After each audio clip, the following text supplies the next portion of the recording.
Alcovy starts up there, as I recall, somewhere near a church or a little lost mountain or something, near Lawrenceville. And that sort of has some interesting landmark things of early pioneer development. That church, it was a fort, Indian fort or something up there. The rivers were very important in our development of all of our states, particularly here. You went from river to river. The Indian sessions would go from one river to the next river, and so it was with Alcovy.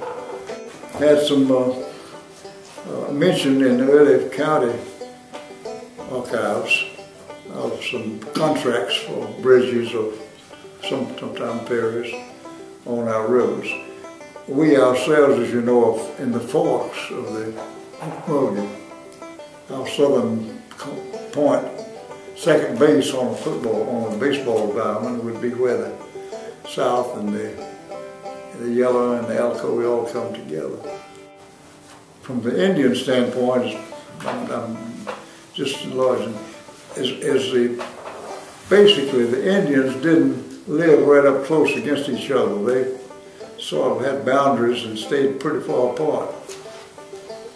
The boundary, supposedly, between these Cherokees on the north, Creeks on the south, the boundary would have been the Hightower Trail, which crosses the Alcovy up this side of Loganville and comes on across where Costa's Mill and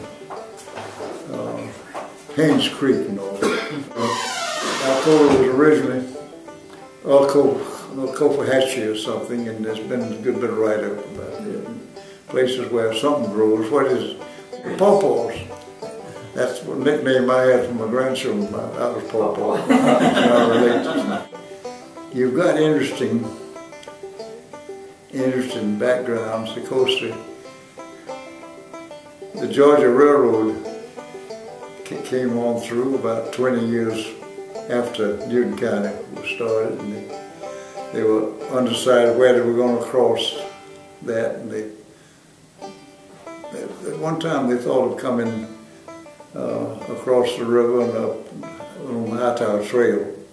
See, Conyers and Covington didn't exist at the time they were making the first deal. By the time the survey came, Covington was pretty well established. Conyers had it was part of Newton County. Newton County in those days included Rockdale County. And the river crossings were important in our development. At certain times of the year, I've heard this from Charlie and others, certain times of the year the shad or something would swim back up the river, including the Alcovy, to their ancestral home like they do in Alaska, and up as far as La Prair's camp and everything before the Jackson Lake Dam was put in. We had a good many shoals in Newton County, and the shells would come up and go over the shoals and breed back, and so it was interesting country.